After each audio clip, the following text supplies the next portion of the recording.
നമസ്കാരം. എന്തുപറ്റി കോൺഗ്രസുകാരെ? വീണ്ടും കെട്ടിപ്പൊക്കിയ മനക്കോട്ടകളൊക്കെ തകർന്ന് തരിപ്പണമാകുന്ന ലക്ഷണമാണല്ലോ.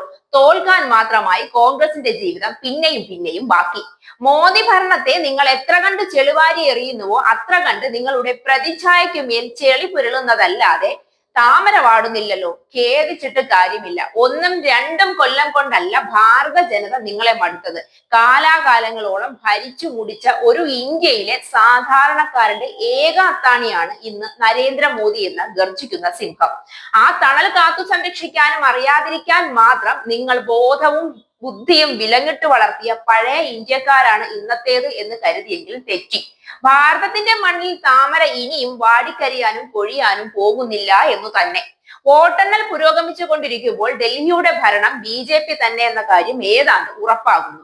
വോട്ടെണ്ണുമ്പോൾ 50 സീറ്റുകളിലാണ് BJP ലീഡ് ചെയ്യുന്നത്. കേവലം 19 സീറ്റുകളിൽ ആം ആദ്മിയും മുന്നിട്ട് നിൽക്കുന്നു. ഏറ്റവും ദയനീയം എന്ന് പറയാവുന്നത് കോൺഗ്രസിന്റെ നില തന്നെയാണ്. കേവലം ഒരു സീറ്റിലാണ് കോൺഗ്രസ് ലീഡ് ചെയ്യുന്നത്.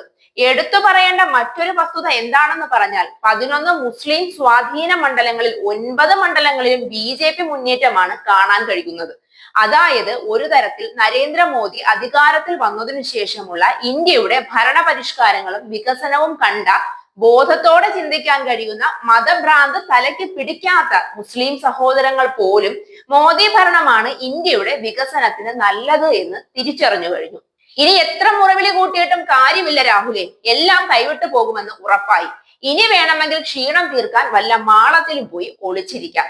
പ്രധാനപ്പെട്ട ആം ആദ്മി നേതാക്കളെല്ലാം തന്നെ ഫലം പുറത്തു വരുമ്പോൾ പിന്നിലാണ്. ശക്തി കേന്ദ്രങ്ങൾ എന്ന് ആം ആദ്മിയും കോൺഗ്രസും വീരവാദം മുഴക്കിയ സ്ഥലങ്ങൾ പോലും ഇരു കൂട്ടരെയും കൈവിട്ട സാഹചര്യമാണ് നിലവിലുള്ളത്. ഡൽഹി മുഖ്യമന്ത്രി അദിതി ഖൽഖാജി പോലും മണ്ഡലത്തിൽ പിന്നിലാണ്. ഇവിടെയും മുന്നിൽ നിൽക്കുന്നത് BJPയുടെ രമേശ് ബിധുഡിയാണ്. ഡൽഹി മുഖ്യമന്ത്രി അരവിന്ദ് കെജ്രിവാളും ന്യൂഡൽഹിയിൽ പിന്നിലാണ്. ഷാക്കൂർ വസതിയിൽ ജനവിധി തേടുന്ന ആം ആദ്മിയുടെ സത്യേന്ദ്ര ജെയിന് ആദ്യഘട്ടത്തിൽ മുന്നിൽ നിന്നെങ്കിലും ഇപ്പോൾ പിന്നിലാണ്. സൗരഭ് ഭരദ്വാജും പിന്നിലാണ്. ചുരുക്കത്തിൽ ദില്ലി നിയമസഭാ തിരഞ്ഞെടുപ്പ് വോട്ടെണ്ണലിന്റെ ആദ്യ മണിക്കൂറിൽ BJPയുടെ അതിശക്തമായ കുതിപ്പ് തന്നെയാണ് കാണാൻ കഴിയുന്നത്.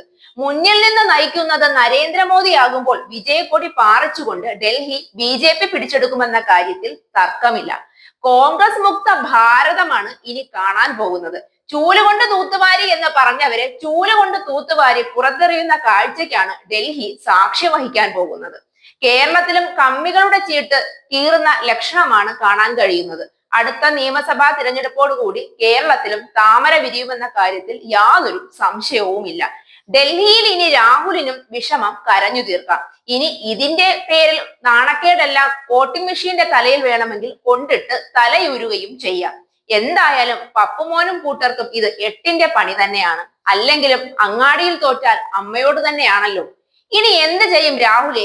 ഭരിച്ചു മുടിക്കാമെന്ന വെള്ളം അങ്ങ് വാങ്ങി വെച്ചിട്ട് അറിയാവുന്ന വല്ല തൊഴിലും ചെയ്ത് ഇനിയുള്ള കാലം കഞ്ഞി കുടിച്ച് ജീവിക്കാൻ നോക്ക്.